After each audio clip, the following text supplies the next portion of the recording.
Corbyn, I'm going to have to hand you back to Mr. Chair. I'm afraid you're going to have to go by without... Jamie, sorry about that. Thank you very much. You're right. There is the Labour leader just started speaking in Brighton. Let's listen in. Very well in her English O-levels and puts it all down to you. Shami Chakrabarti sends her solidarity to you and to the TUC.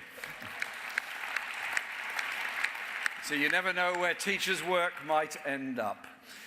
Thank you for everything you do as a movement for our people and our country, to secure better pay and conditions for working people and give them a voice in the workplace and a say in our politics. Trade unions are far and away the biggest voluntary and democratic organisations in this country. They're the roots and the lifeblood of the Labour Party. You are abused by the powerful and your rights attacked, including by this government. But the trade union movement represents the best of Britain and is a vital engine of progress in our democracy. And of course, trade unionism has always had international solidarity at its heart. And it's wonderful to see Ube Ballesteros, who was unjustly imprisoned for his trade union activity in Colombia,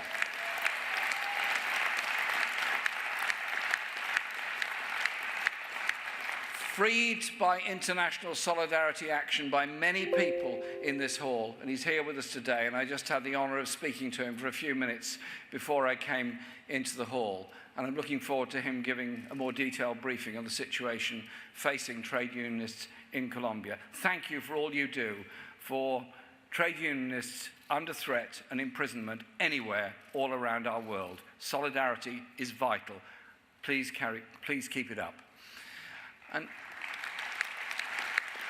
But despite all your tireless efforts as trade unionists, modern Britain is marked by growing insecurity at work, which undermines and holds back both low-paid workers and the better paid.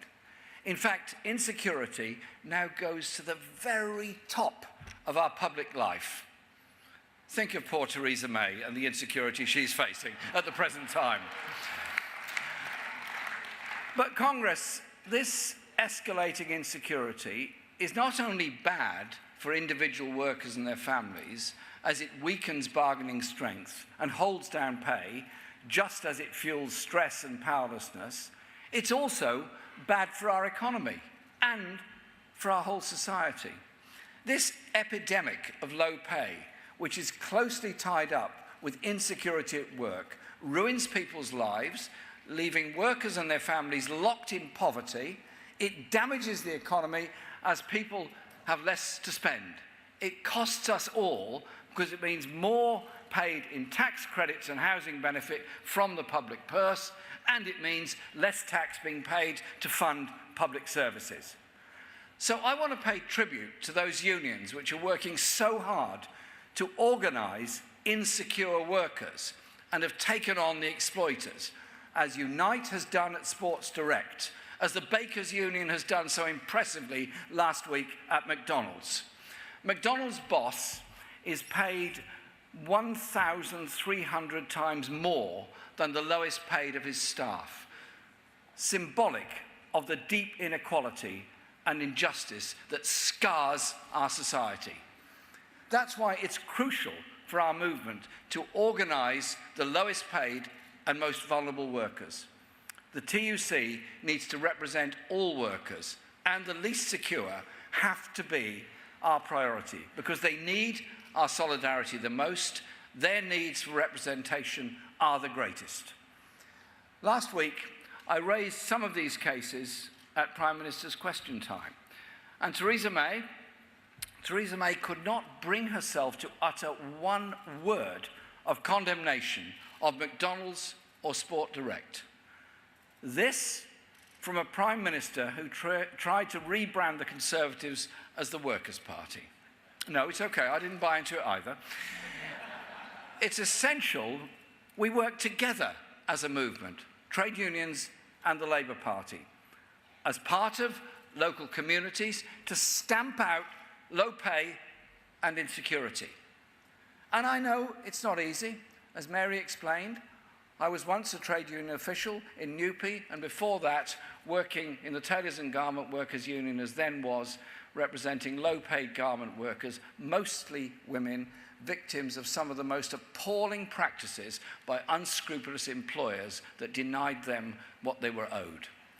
Exploitation and discrimination at work cuts across all sectors and pay grades. And that's why Unison's victory against tribunal fees in the High Court was such an outstanding gain, won on behalf of all workers.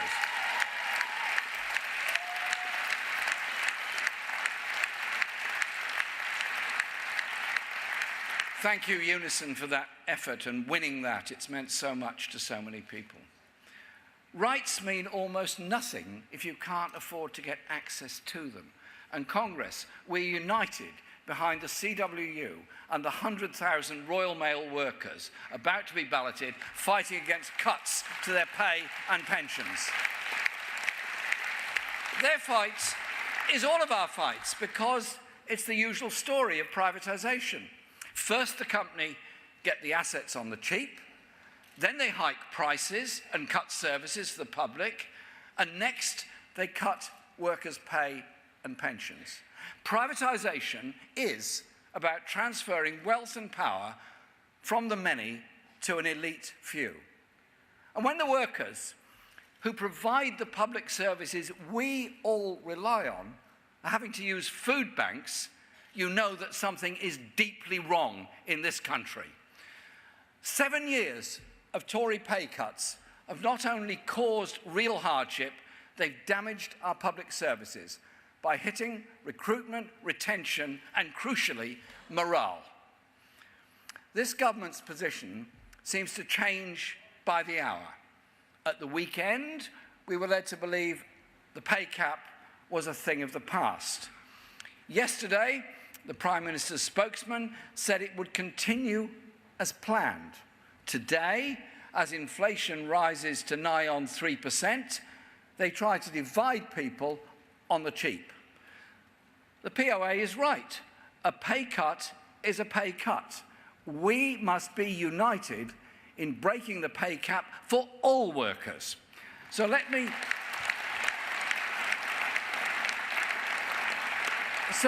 be absolutely clear today. The Labour Party totally rejects the Tories' attempt to divide and rule, to play one sector off against another. A Labour government will end the public sector pay cap and give all workers the pay rise they deserve and so desperately need. That is our policy.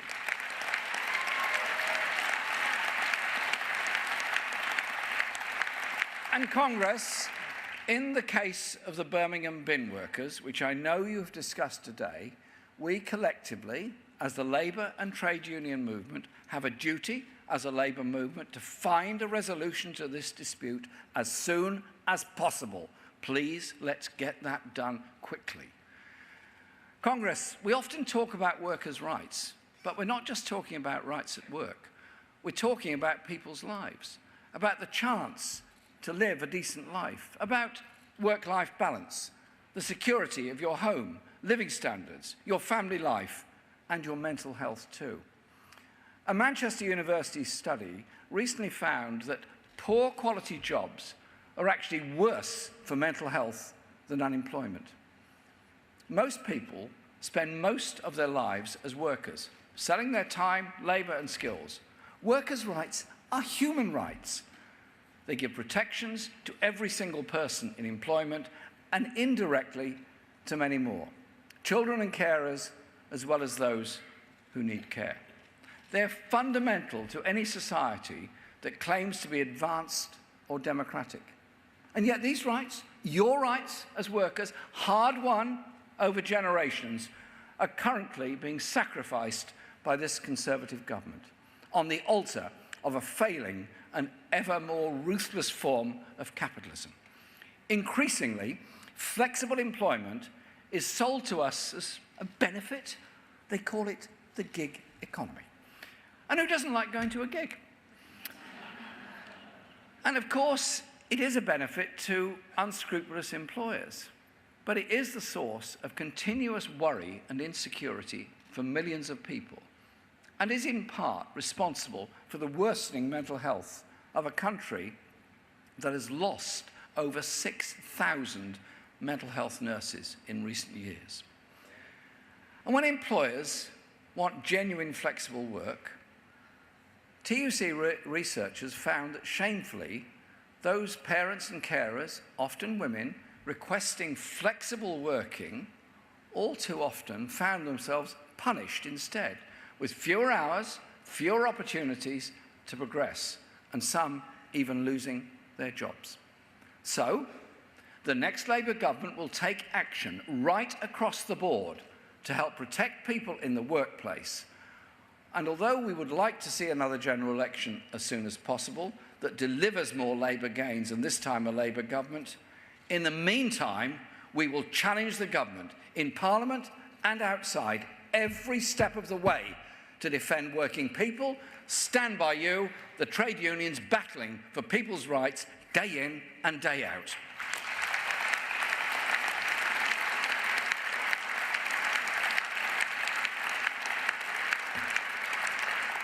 Rights are won by all of us together, but they have to be constantly defended and enforced. And that's why we're opposing the Tories' dangerous EU withdrawal bill.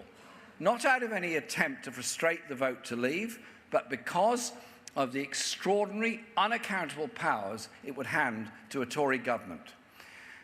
To impose decisions, scrap protections, rip up workers' rights without Parliament having any say whatsoever. This is a threat to every worker in this country. You simply cannot trust the Tories with your rights at work, and that's why Labour voted against the bill last night.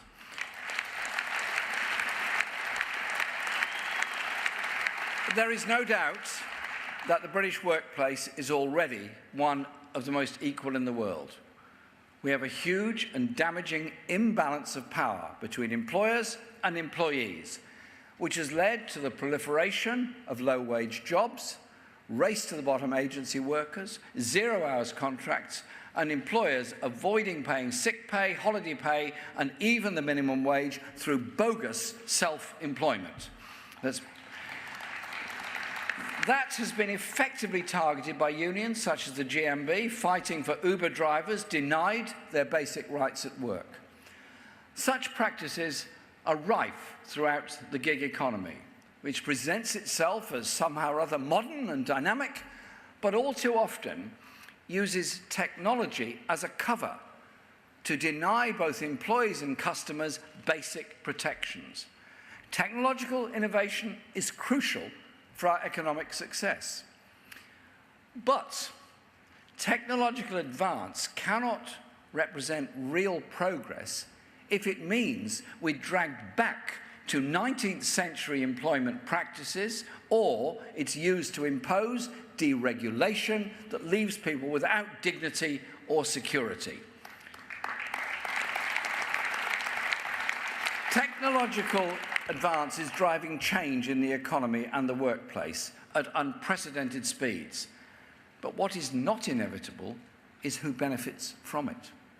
We need a government and an economic and industrial policies that are not stuck in some 1980s time warp of neoliberal dogma, but are driven by the need to channel and shape technological change to benefit the many, not the few.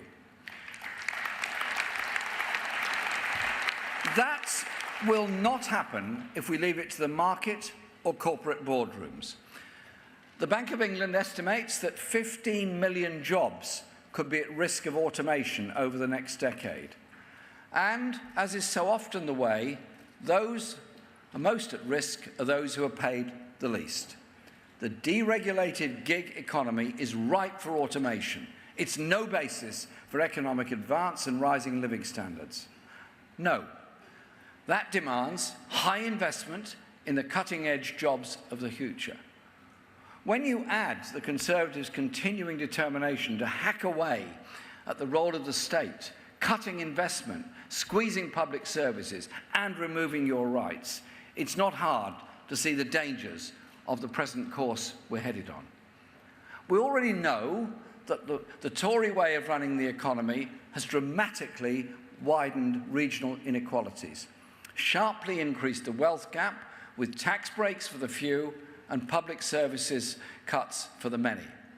And the Tory approach to Brexit is to use the process of leaving to go much further, much faster in that direction, delivering a deregulated free market tax haven off the shores of Europe, underpinned by a race-to-the-bottom trade deal with Donald Trump, a Shangri-La for bosses and bankers, but nothing of the kind for everybody else. Because that is the real divide over Brexit. A Tory Brexit to drive down standards, or a Labour version that puts jobs first. We respect the result of the referendum, but we want a jobs-first Brexit, which guarantees full access to the European market as part of a new trade agreement and relationship with the European Union, which maintains and develops workers' rights, consumer and environmental protections, and uses powers returned from Brussels to support a new industrial strategy with investment in good jobs in every region and nation of Britain, where work pays, where employees have security and decent conditions, and prosperity is shared by the true wealth creators, the workforce. When we leave the EU, the current free movement rules will end. Labour wants to see fair rules and management of migration, fair rules that put jobs, living standards and the economy first, not fake immigration targets as the Tories do, that will never be met. And we will continue to assert that the rights of European Union nationals must be guaranteed immediately.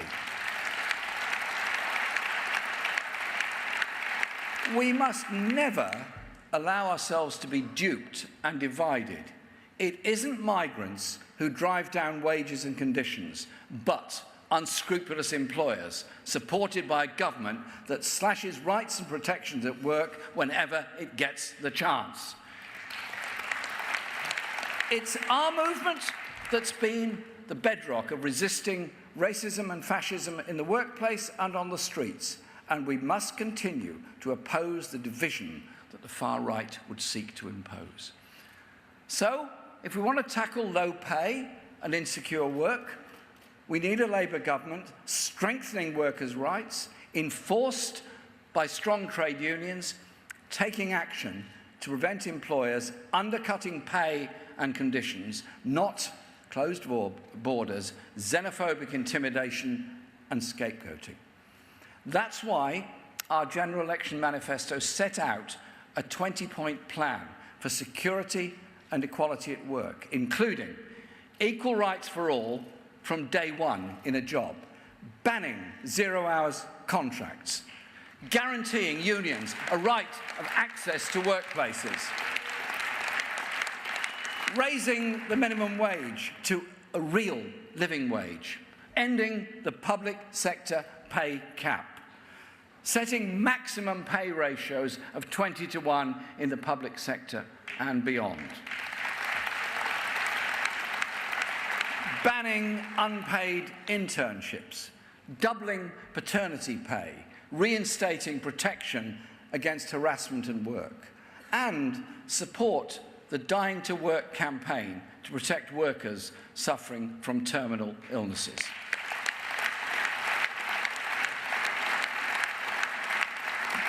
But ultimately, protections at work depend on those who work themselves. Winning a Labour government, even one with a programme to transform the country, which is now our goal, is simply not enough.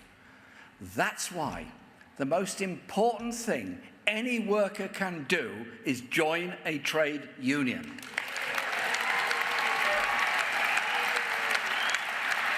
And I want young people especially to hear this message.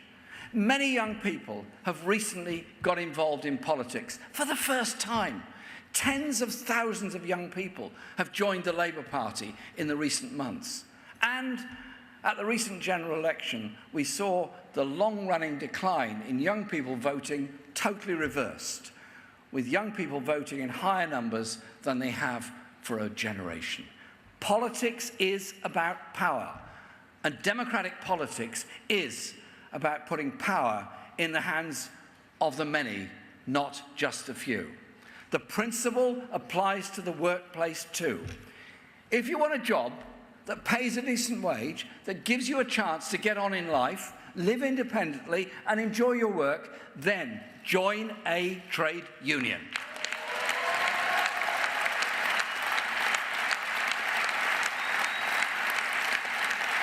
And for those watching, wherever you are, go online and do it today. You'll never regret it.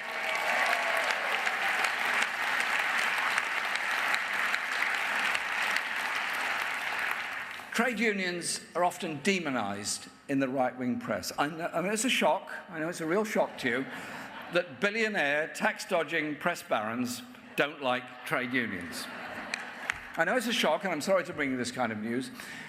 And you know what? They don't like us because our movement, through which the values of solidarity and community and social justice run like a thread from top to bottom. Our movement challenges unaccountable power of both government and bosses.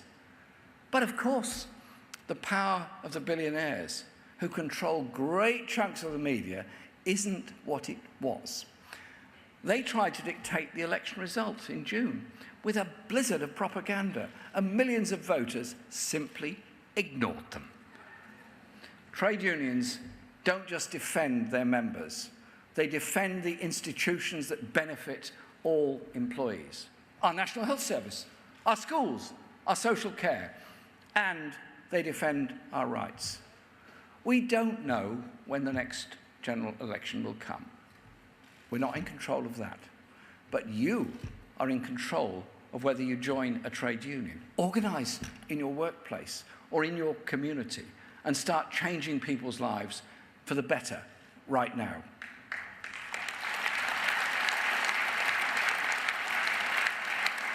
We don't know how long it will take, but this weak and chaotic government will be prized out of Downing Street. And we know that the advances we made in the general election in June are just a powerful springboard to win the radical Labour government we want to see.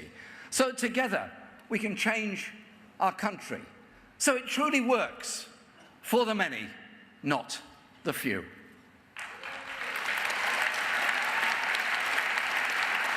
Thank you, Congress.